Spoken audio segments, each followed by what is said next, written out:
श्री राधे राधे बच्चों, श्री राधे राधे। श्री भागवत सार में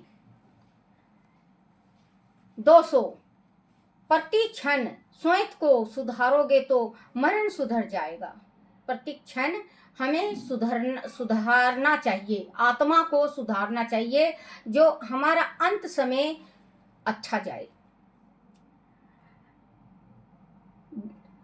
201 जिसका सतत चिंतन हो, मरण समय में वह असमिति में आते हैं।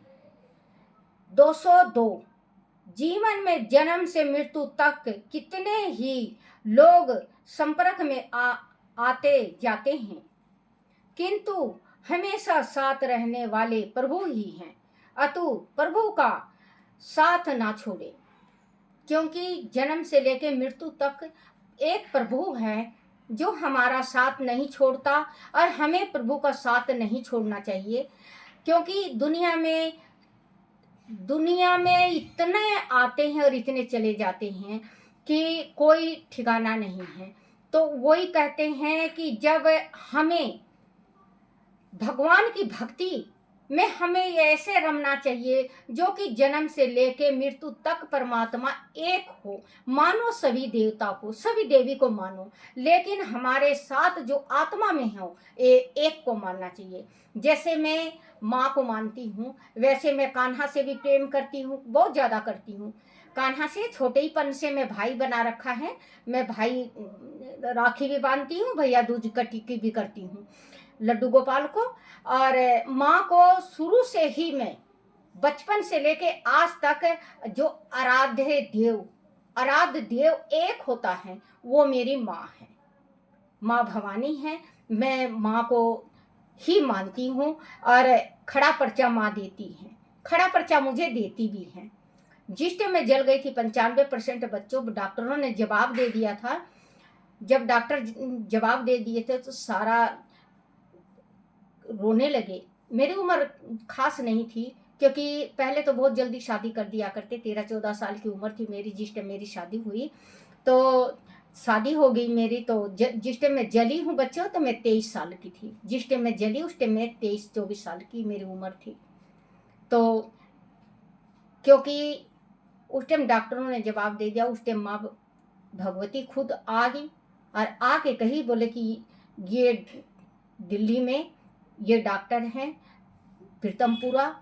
डॉक्टर का नाम बताई, डॉक्टर का हॉस्पिटल बताई कि यहाँ वो करो, और मैं हूँ, मैं मरने नहीं दूंगी। तो आज देख लो बच्चों, मुझे 35 साल से भी ऊपर हो गया है, चल रही हूँ।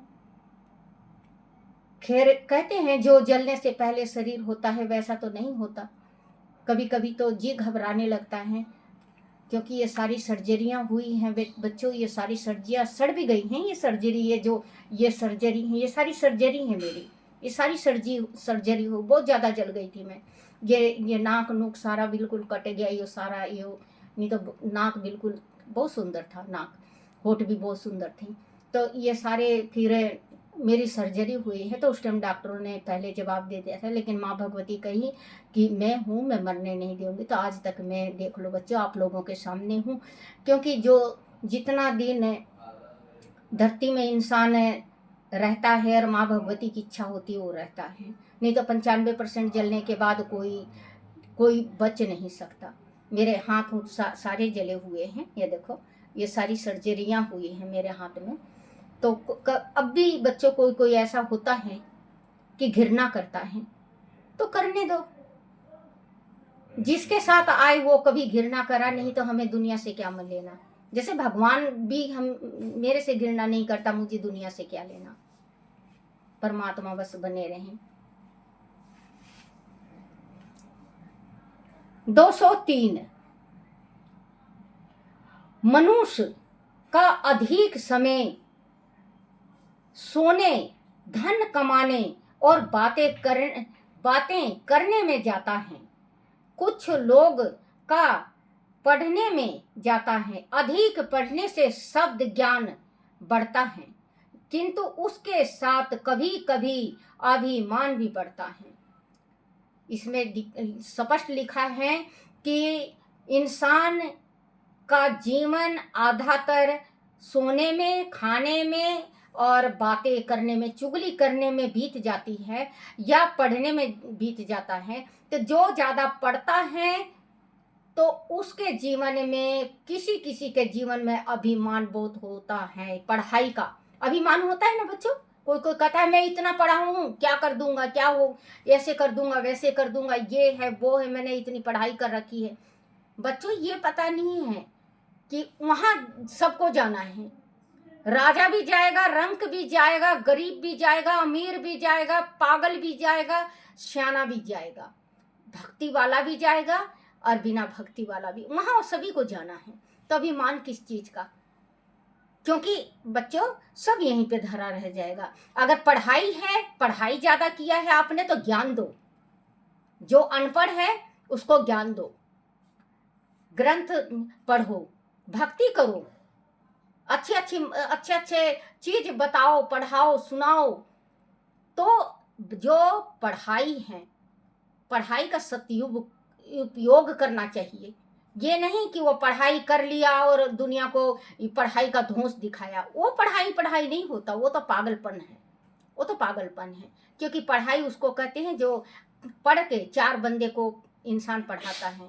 क्योंकि देखो बच्चों, हम पढ़े भी नहीं थे, लेकिन फिर भी हमने जो टूटे फूटे शब्दों में हमने जिसका साइन करना भी हमने कितने जने को साइन करना सिखाया हमने खुद।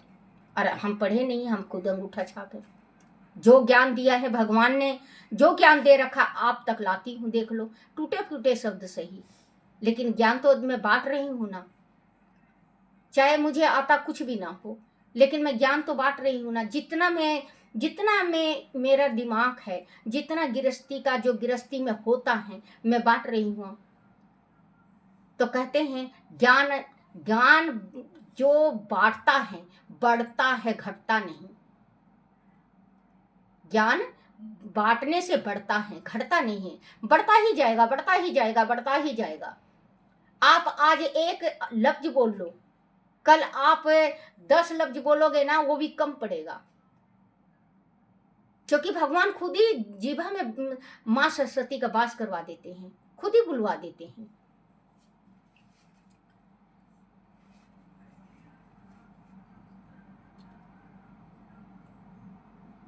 एक 104 काल आने से पहले कोई कारण खोजता है, किंतु काल का संदेश पढ़ना किसी को नहीं भाता। ऊपर का छप्पर बाल सफेद होने लगे तो समझना कि काल आने वाला है। दांत गिरने लगे तो समझना कि काल की सूचना आ गई है। अगर छप्पर सफेद के मतलब सिर का अगर बाल सफेद होने लगे तो हमें ये समझना चाहिए कि आवा जावा हमारा आने वाला है, काल हमारा अब मृत्यु का समय आ गया है। दांत टूटने लगे, आंख से कम दिखने लगे, कान से कम सुनने लगे, तो ये समझ लेना चाहिए कि भगवान का बुलावा आ चुका है। तो बच्चों, लेकिन हम मानते नहीं हैं, हम मानते नहीं हैं कि जैसे कोई कह दे आपको कि तेरी मृत्यु होने वाली है तो लड़ पड़ेंगे, गुस्सा हो जाएंगे, उससे हम लड़ाई इतना कर लेंगे कि तेरी मौत हो जाए, मेरी क्यों हो, ये है वो है, फलना है ढिकमा। क्योंकि हम अपना जीवन वैसे ही गंवा देते हैं। तो बच्चों, अगर होने लगे सफेद बाल, दांत टूटने लगे, कान से कम दिखाई दे, कान से कम सुनाई दे, आंख से कम दिखाई दे, जीभा तो तुलाने लगे, तो ये समझ लेना कि हमारा बस संदेश आ चुका है भगवान से मिलने को। क्योंकि भगवान से मिलने का समय आ चुका है। कहते हैं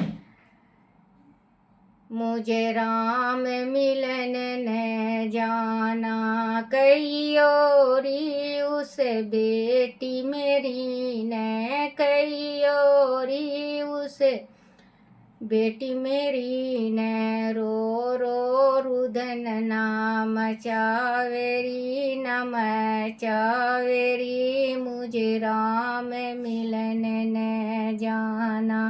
क्योंकि राम मिलन न जाना, अब भगवान का संदेश आ चुका है और हमें भगवान के पास जाना है। मोह छोड़ दो, इस गृहस्थी का मोह छोड़ के भगवान के चरणों में समर्पित हो जाओ। मैं तेरा तू मेरा, दाता तू मेरा मैं तेरी। श्री राधे राधे बच्चों, श्री राधे राधे।